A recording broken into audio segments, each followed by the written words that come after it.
today. So just real quickly about me, I am retired from law enforcement, from active law enforcement. I am the National Director of Wellness Services for the National Fraternal Order of Police. I have a background in clinical counseling. I did my counseling work with the VA when I was still working as a police officer.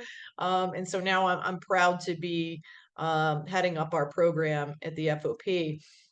If you're not familiar with the FOP, a lot of times when people hear FOP, they think union. In some places, the FOP does serve as the bargaining unit for the police in that area, but in a lot of places, the FOP is a support and advocacy organization. So, for example, most of my work during my career I did in South Carolina. It's a right to work state. They cannot collectively bargain there. And so the FOP looks much different than it would, say, maybe in Ohio, where a lot of the police agencies there have the FOP as their union. So what we do in the FOP runs the whole span of police officers' career. Our mission is to improve the lives and working conditions of police officers, but that looks like everything from looking at border security to looking at pensions to looking at legal defense. In fact, I think probably our legal defense plan is the thing that brings the most members to our organization because we have a very robust legal defense plan. And frankly, friends, if you're in law enforcement today and you don't have some sort of legal defense plan, you should really get one because those are unfortunately the times that I think we're living in. So, but again, one of those 40 national committees is our Officer Wellness Committee. And primarily what we do is labor and legislative advocacy, legal defense, things like that. But we have a lot of other missions inside our organization as well. So I'm going to talk to you today a little bit about some of the things we've done. This is a screenshot of a video that's online, and I'm not going to show the video because it's a little bit long, and we don't have time really to go through it today. But you can find it online if you Google NBC FOP survey. This is kind of what kicked off wellness for us, and what I'm going to talk about today about how we develop wellness programs. We teach others to develop wellness programs, and we use feedback from the users of those wellness programs to do it. And what kind of kicked it off for us is this survey that we did, with NBC New York City back in 2018.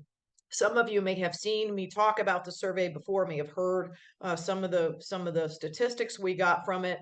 But the way this came about was pretty cool. I was working as a police officer in the FOP. All of our committee work is done on a volunteer basis, right? So we have only a handful of full-time employees that work for the FOP. We're a member-run organization.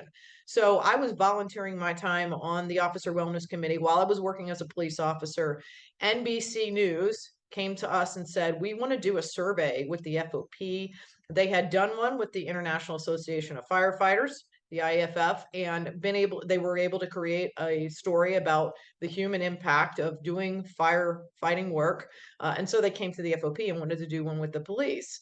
And this news story that I have the screen up for is the story that they did about the human impact of law enforcement work, PTSD, the toll it takes. And from the survey that we did with them, some really important statistics came out that told us a lot. So for one, the response to this survey from our folks was tremendous. And what that told us, because it's hard to get cops to concentrate long enough to take a survey, right? Nobody wants to sit and take a survey. But we got a tremendous response to the survey. And what that told us is that police officers really wanted to talk about mental health. It was something that was really important to our members. And it kind of spurred something in our organization to where we weren't just going to make the pillars of our organization, labor and legislative advocacy. We made wellness another major pillar of our organization, and our leadership created the Division of Wellness Services. And so in 2019, we brought that division forward to make that a part of our mission. And so what we've done with the feedback we got from that survey is we have created a series of programs that kind of all work together. And I'm going to go through and tell you about each one and kind of give you some of the statistics that we have gotten from that survey and from others since, as we talk about each of these things. But to start with, one of the things we learned from that 2018 survey is that a lot of folks had EAPs back then, right? Almost everybody has an EAP. They have the services of counseling available to them, but people aren't using them, right? And those of us in the mental health world and in law enforcement or first responder professions understand that first responders weren't using those services because they didn't necessarily trust the confidentiality of them, that their employer wouldn't know. And then unfortunately, people that were going to the FOP, sorry, to the FOP, to the EAP, were like, I'm not sure how much that really helped me. This was in 2018. Now, I'm happy to tell you, I think the picture has changed, because we're hearing great things about some EAPs out there now. We know some folks have really great EAPs, so we can't paint EAPs with a broad brush anymore, like we used to. So we asked also about what other things were available for our people then, and they were going to critical incident stress debriefings, critical incident stress management. Okay, so they found those a little bit more helpful than going to the EAP. But here was the big one. And I think that people that are in the first responder professions already knew that peer support's where it's at, right? We knew that we feel most comfortable talking to our own people about what we're struggling with when we're struggling, right? And so we said, all right, this is something important that we need to latch onto in the FOP. So we started to look at peer support training programs because the FOP is a nationwide organization. We have members in all 50 states, and we wanted to create regional teams of peer supporters. So one of the other things that we do in the FOP, we have a disaster response team that we deploy sometimes when, let's say a major incident happens somewhere. We wanted to be able to send teams of peer supporters with that disaster response team. And we thought, all right, if we're going to do that, we need to make sure that everybody has the same kind of training, right? Because we want to make sure that the people we're sending are trained to do peer support work. Well, there was kind of training, all kinds of training models out there, right? For peer support. There's all sorts of, without much standardization across them. Many of them are similar, but not the same. So we wanted to create training that would be the same for everyone within the organization. So we said, all right, well, if we're gonna, and I knew from 23 years in law enforcement that we don't just get stressed out when there's a critical incident, right? There's lots of other things about a first responder's life that stresses us out. And I always say the most stressful times in my career when I was going through a promotion process and when I was going through a disciplinary process. And so, we knew there were other things. So we did another survey, a little quick survey to ask people, if you had peer support available to you, what would you want them to help you with? And this is what we found. And I know, for forever, we have been conditioned to use peer support after a critical incident. It's what happens, right? We have a critical incident, peer support is deployed. But there's lots of other ways that peer supporters can help. Especially when we start to change the model to proactive peer support, where we're not just reacting to something that's happened, we are actually engaging with people who we might see struggling. So we developed the Power and Peers training curriculum. Now I'm going to very quickly tell you a little bit about Power and Peers because I don't want to take up a lot of time. I want to get to some of the other statistics that we've learned so that you can use that information to build wellness programs in your own agencies to do it your way, right? To make fit what works for your people, because that's kind of the key. Like one size does not fit all in the mental health world. Every individual is not going to react to the same service in the same way. They're not going to want to use the same resources as the next person. And so we want to encourage everyone to try to figure out what fits best for you as an individual, for your people on your team, within your state, within your agency, within your region, whatever, and make wellness programs that work for you and your people. So we created this curriculum very, very excited to say that it's going to be piloted for the very first time in the Chicago area in December. We're going to be teaching the very first Train the Trainer class of the Power and Peers training. And after we go through 3 pilots of the course, it's going to be available nationwide. Right now, it's grant funded by the federal government for the next couple of years. So we are collecting information from people who are interested in getting this course to their area. There's a train the trainer model and there's a regular student model. So what we're hoping to do is train people in the Power and Peers curriculum all over the country so that they can then go out and train other people. And just a couple more words about what's in this curriculum. There are a lot of the same things that you see in other peer support curriculums, you know, the active listening skills, responding to those critical incidents, because that's important, right? Suicide assessment, things like that. But a couple things that are new with this curriculum is we do a self-care module for the peer supporter themselves.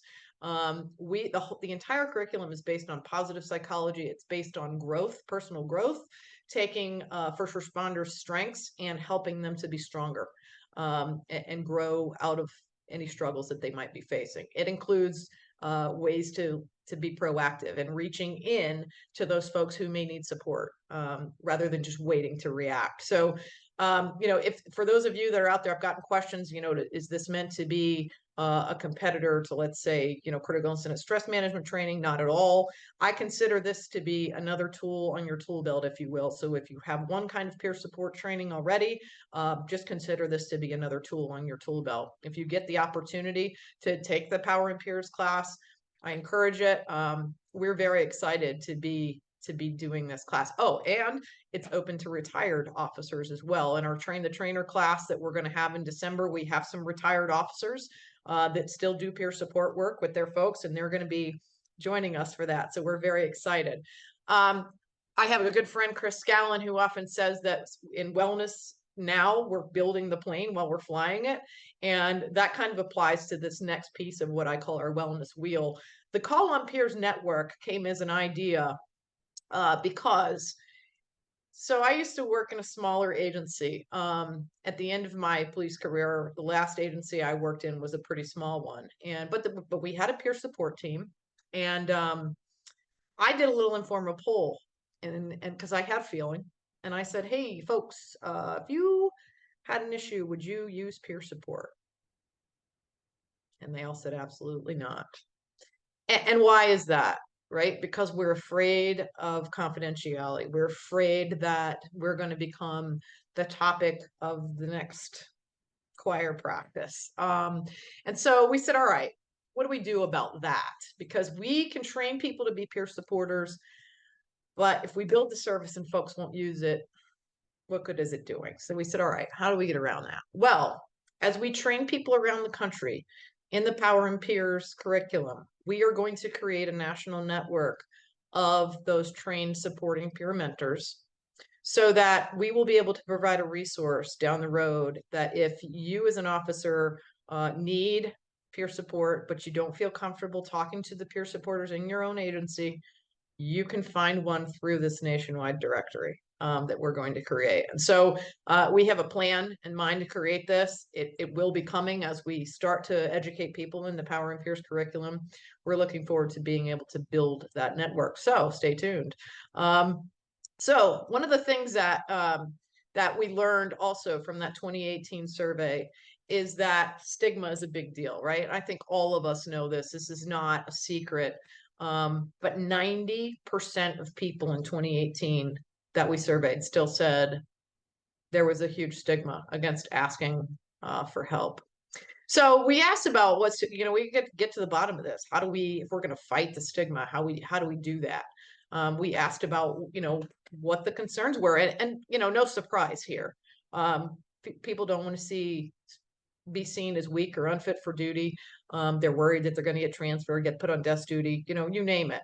But this is the one that we really kind of focused on, that we knew, and you know, and anecdotally, we had heard stories about people who had been brave enough to go to counseling through their EEP, maybe, and only to have a counselor say things to them like, "I now need therapy because you're my client." or, you have to leave your gun in the car when you come in for your session.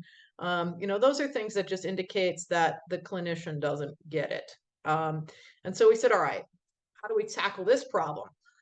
We need to find those clinicians, those programs, those providers who are culturally competent, who know first responder work, who understand how to talk to first responders, who aren't going to freak out when a first responder tells their story. And so we had already in the FOP started to informally vet residential treatment programs that had first responder tracks, if you will.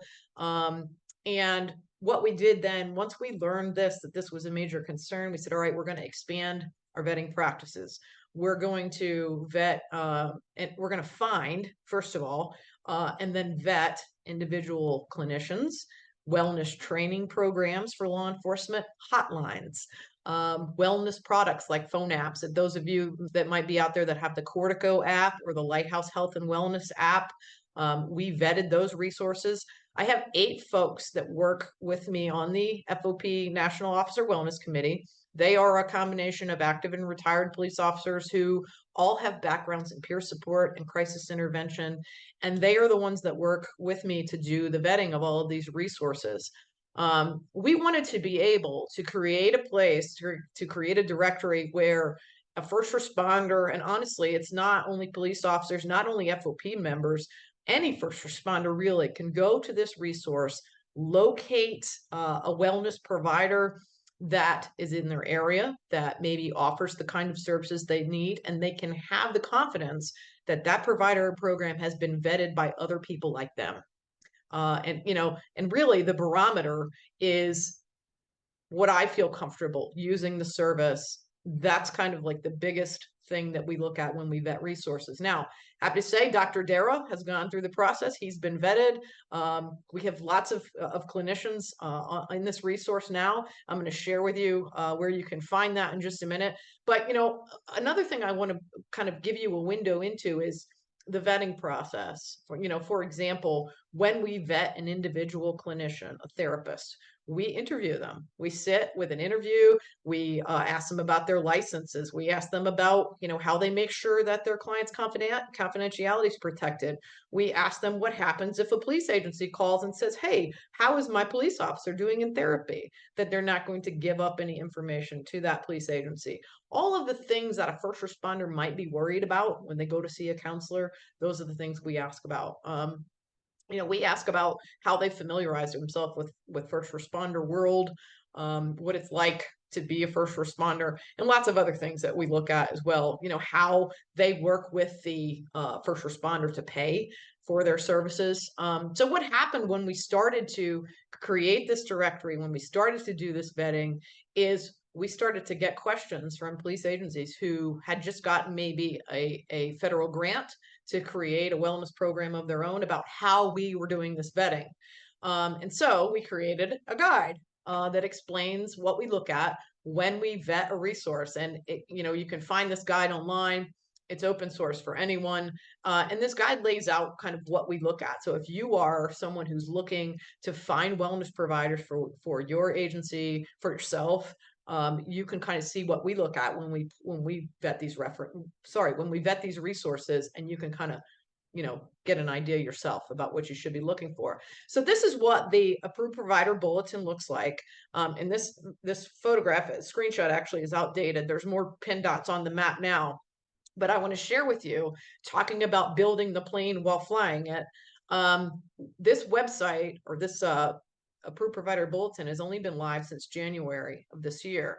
And I think there are now over 60 or 70 resources within the directory. We are vetting resources on a continuing basis on this same page, which I can't scroll down because it's not a live page, it's a screenshot.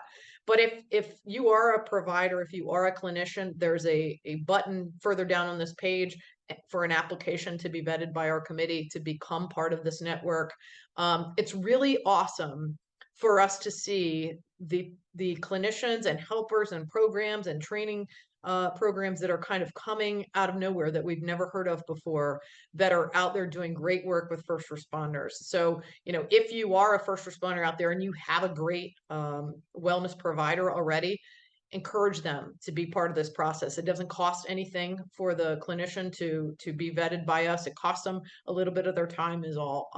And we want to spread the word and get as many people involved in this network as we can, so that the clinicians also can learn from each other. And, we break down those barriers and stigma between first responders and the providers. And Dara mentioned earlier, we do have a wellness summit every year. The Wellness Summit in 2024 will be February 19th and 20th. It is in Nashville, Tennessee. The other thing that we do with the Wellness Summit is we have a Wellness Professionals Forum. That will be on February 18th, so the day before our summit.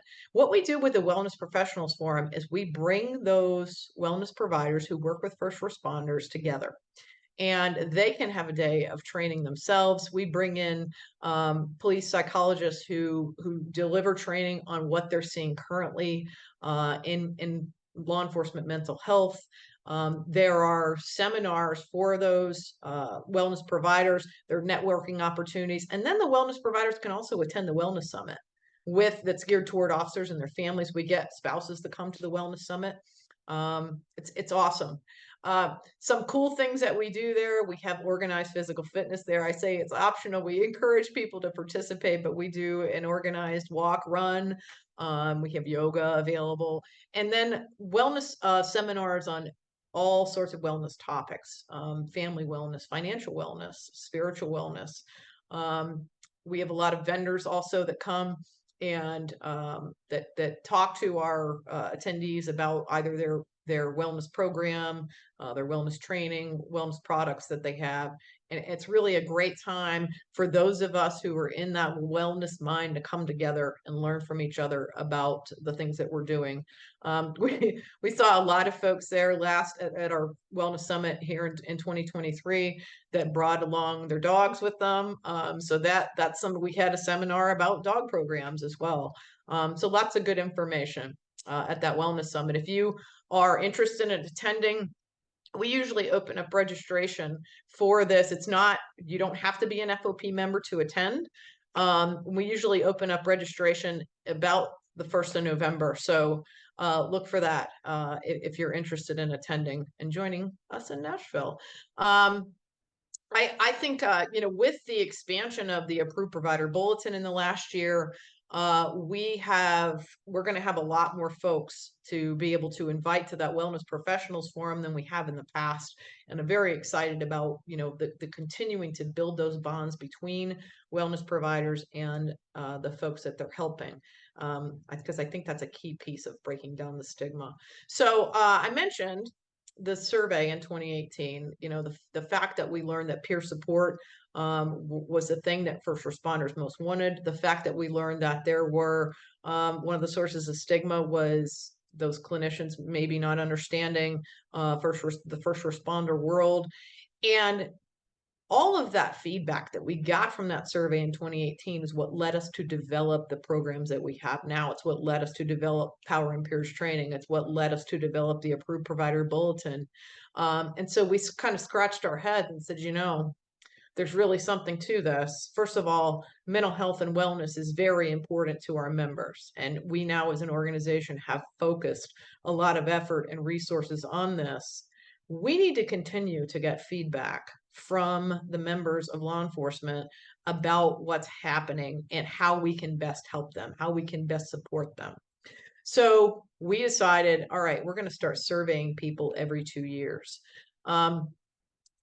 And so I have to laugh because the 2018 survey, for those in the academic world, the 2018 survey, I had one academic tell me that survey was crap because it was not done in collaboration with a university, with academia.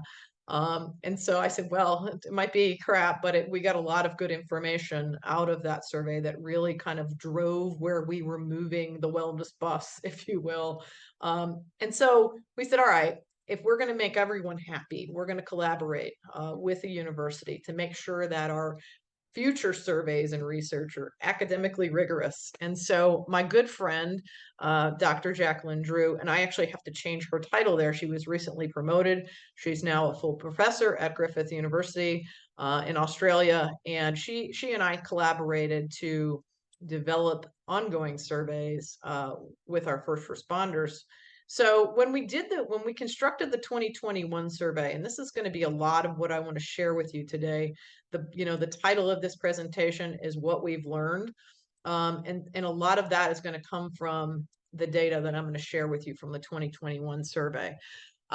So when we developed this 2021 survey, this is what we wanted to look at. We wanted to look at where the stress was coming from. I think, again, as someone who spent 23 years as a first responder, I knew, we talked about this already, it's absolutely important that we look at the trauma, but all the other sources of stress in our first responder worlds also that often get overlooked, that we don't necessarily always pay attention to.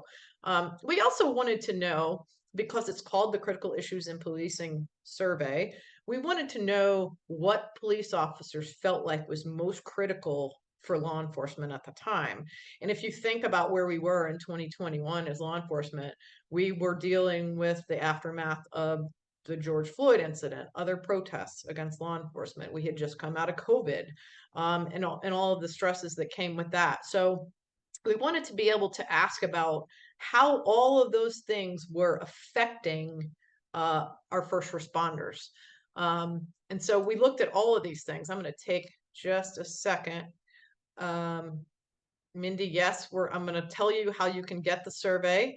I'm reading just a few of these chat comments. It should be. Yes, Julie, you're right. Just because someone wants to be peer support doesn't mean they should be. We have and there are, I'm glad that you asked that, because I wanted to mention, we do have some criteria that people have to meet to be in the trainer class for that Power and Peers course. Feel free to reach out to me offline. I'm happy to talk to you, give some more details about that, about how we select people for the Train the Trainer class. All right. Okay, I'm going to jump back in here. Okay, so we looked at all of the causes and predictors, where's the stress coming from, the impacts, and then use of services. That's another key piece, right? If we're developing services, we need to know, are those services working for people, right? All right. So let me jump in here, tell you about how we did this. The surveys are always done via SurveyMonkey online, so that it's easy for people to take them, right? And Dara or Kevin, can one of you remind me, at what time do I have to stop? Is it 20 after the hour? Yes, ma'am. Okay. All right. Thanks. I just want to make sure. Okay. So we wanted active and retired people both to be able to take the survey, because we want to also know what's going on with our retirees, right? It's kind of come to light, I think, for us in the past couple of years, how important it is for us to continue to take care of our retirees after they have left active service. But also, our retirees are a huge resource, right? Which is why we have included them in the Power and Peers training as well. The folks on my committee that work with me that are retired are fantastic partners for me. So again, yay for retirees. Okay, so here's some of the results of that 2021 survey. I want to just share with you. We had a fairly even response across the country. So we're not just talking about what's going on in policing in the Northeast. We're not just talking about what's going on in policing in the Southwest. We can make big statements about what law enforcement is facing overall, right? We even had some responses from Guam and the Northern Mariana Islands, which is very exciting for us over here. So I can't wait to tell you all how to get involved going forward. So, we had a range of responses from people across all sizes of agencies, from the smallest agencies out there to the largest. We had some active and some retired participate, a range of people with varying years of service. And I always kind of make a joke about this years of service piece, because those with 21 years of service and over were the biggest group of respondents. And is that because they had more to say about how the job was affecting them, or is it because they just had more time to take the survey? I don't know. So some key initial findings of that 2021 survey. We looked at, sources of stress, how the current environment, meaning all of the anti-police rhetoric and things, were affecting officers, and then how officers were using and engaging with wellness services. When it comes to what officers thought were the most critical issues facing law enforcement at the time, these were them. We kind of grouped them in three different categories. We know, looking at 2023 and where we are now, and I'll talk at the end of this presentation about the current survey. The 2023 survey is open now. I think, the staffing crisis that we're seeing in law enforcement now is a huge piece. And so we focused a lot on that in the 2023 survey, which I'll talk about more in a minute. But this was a huge one for us. We asked our legal defense committee, what they were seeing. They said that they saw a huge uptick in officers making claims to the legal plan because they were worried that they were going to be fired or sued or arrested for doing their job. And that's really a shame. But, we wanted to know, and especially this goes forward into the 2023 survey, we wanted to know how satisfied people are with their job and their agency. And if they're thinking about leaving, why are they thinking about leaving? If they're staying, why are they staying? Because we want to keep good people on the job. We do know that the larger the police agency, the less they feel supported. And, and I actually, I see this play out in the real world, what this looks like for me in the real world. Now that I'm not in active service, I see a lot of what I know of law enforcement on television, on the news every night. But then the other side of that coin, so, I see, in the bigger cities, anti-police rhetoric, but my husband's a police officer in a small town, and, 30 some years on the job. The police in his community, I mean, the people in his community love the police. And, so it's a very interesting dichotomy, and really depends a lot on your community. All right, so we knew we needed to look at the trauma, critical incidents that happen that officers go through, but there's other things, right? There's shift work, there's forced overtime, there's all of the other things that we go through, organizational, there's that promotion process I talked about, and that disciplinary process, and how stressful those things are. So we wanted to look at each one of those groups of stressors and measure those. And when we look at the critical incident and trauma ones, these are the things that you see that are the top five, right? Having a colleague killed in the line of duty. Number one trauma-related stressor for police officers, okay? We asked about 20.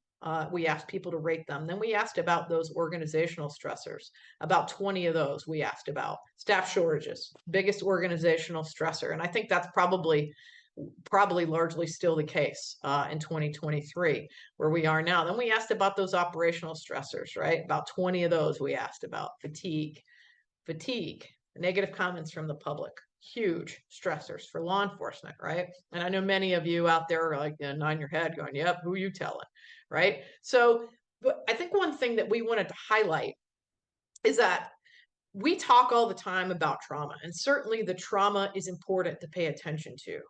But when we ignore the operational and the organizational stressors, we're missing an opportunity to provide support for our people. That if we only focus on trauma, that we might be missing that opportunity, because guess what, folks? There's an organizational stressor that's more stressful to our police officers, according to the survey, than having their colleagues killed in the line of duty. And that's staff shortages. Causes more stress for cops in 2021 than having a colleague killed in the line of duty. And again, I'm sure there are probably some of you out there going, oh, there's no surprise to me. I think staff shortages, we're feeling it widespread across the profession. And so, maybe that's a thing. But another thing I tell people is, if you take a look at this top 12, the top 12 stressors across the profession, it's conceivable that one person could be facing the top 5 all at the same time. It's even conceivable that one person could be facing more than 5 of those 12 at the same time. those are the folks we need to pay attention to. All right. So we need to know, how each one of those stressors is causing burnout. You know, how uh, how do we fight that? How do we fight back against that? How do we um, prevent, right? We're looking at how do we prevent police suicide? How do we keep cops healthier? And not just cops, all of first responders, all of you out there. How do we keep our people healthy? How do we talk to our organizations and say, okay, yeah, great, glad that we have peer support, but we also need to look at our policies and practices and make sure that we're not burning our people out unnecessarily, right? Burnout is a huge thing. We asked about wellness services, right? We're all in this business to provide services for people. That's why most of us are here today, because we're interested in offering wellness support. So we looked at what was available out there. And again, most everybody has an EAP nowadays. Peer support is becoming more and more popular, with more agencies developing peer support teams. And so we knew that a lot of those resources are starting to come up, but we wanted to know too, we might have all these resources available, but what are people actually using, right? And the thing they're using the most are those informal and formal debriefs with their colleagues. So this is like sitting around the locker room at the end of your shift, right? Sitting around the table at lunch. That's what's happening most commonly.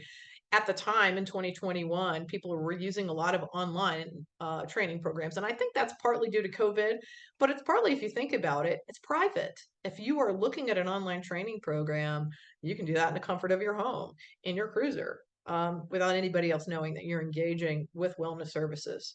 And so another thing we wanted to look at is what people found effective, right? So just because someone's using peer support, just because they're using these informal debriefings, doesn't mean they're necessarily helpful.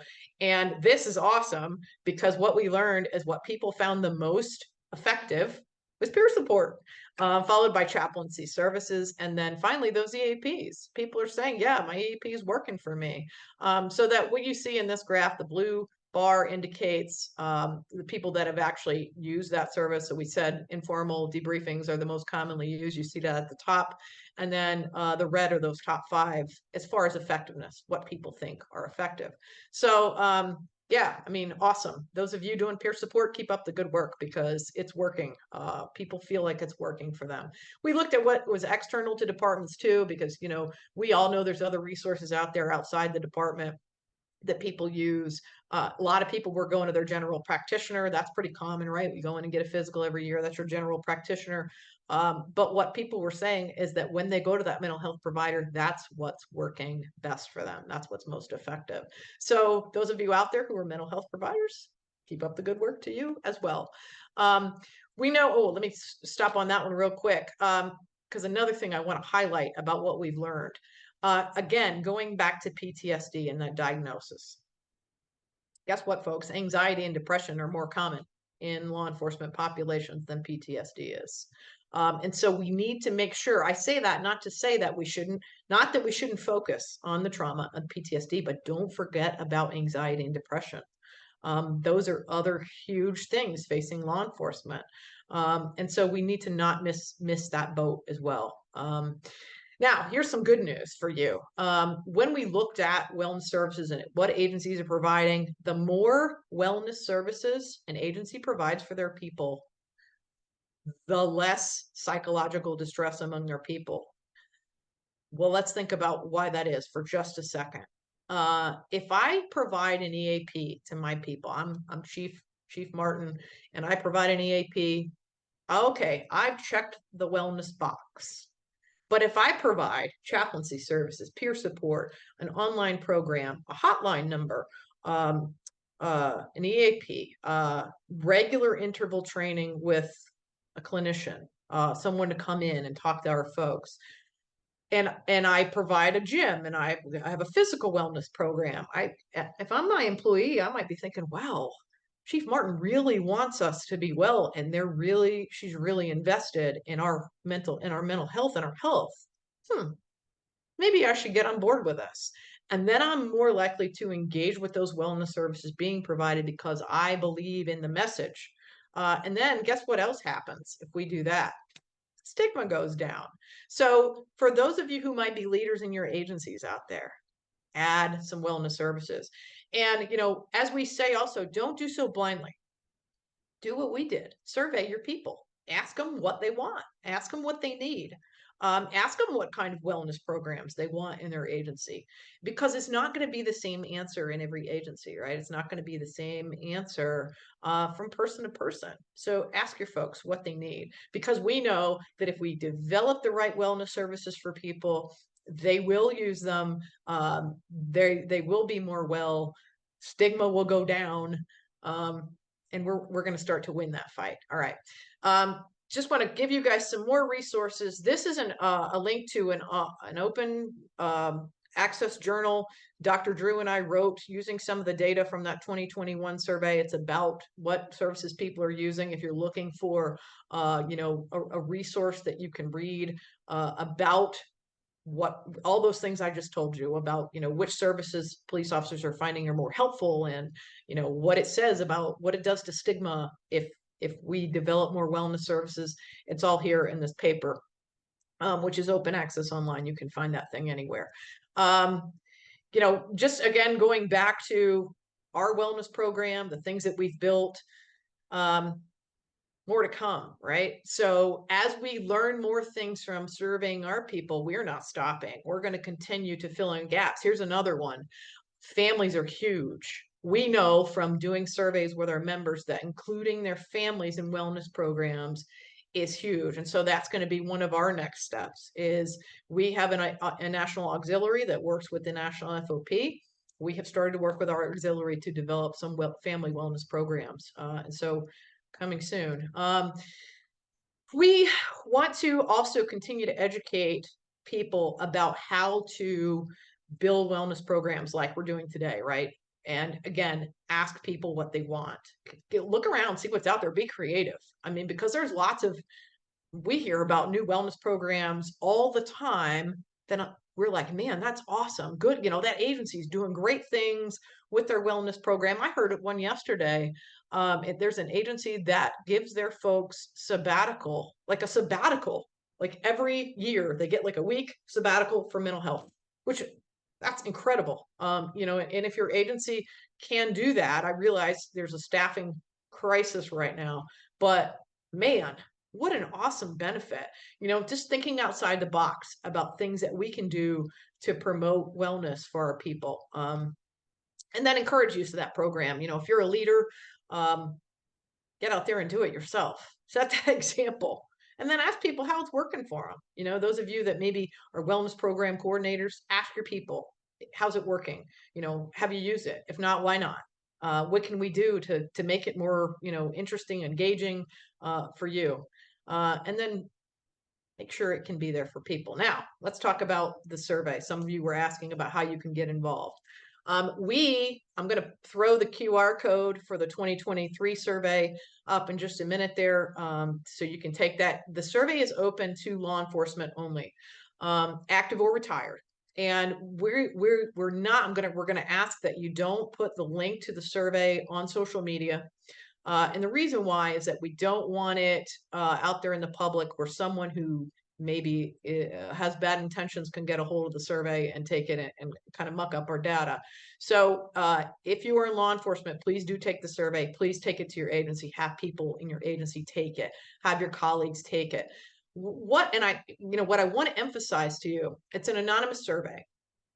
We don't know who the people are taking it. So we want to make sure it stays within law enforcement. But in the 2023 survey, we ask about some of the things we already talked about in the 2021 survey, right? We ask about suicidality. We ask about what wellness services are available, what wellness services are working. We ask about burnout. We ask about a lot of the things that we talked about in that 2021 survey. But because it's the critical issues in policing survey, we also ask about what's happening right now in law enforcement. We ask about retention. We ask about how agencies are treating their people. And because for me, this survey is an opportunity for law enforcement to speak up for themselves, right? I know there are many days that I sit home and I read things on the internet. I see things on the news. I read things on social media, people bashing law enforcement.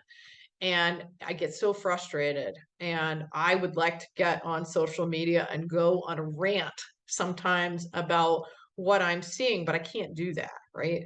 Because of the position I hold, I can't do that. And I know a lot of our officers are in the same position. They're frustrated.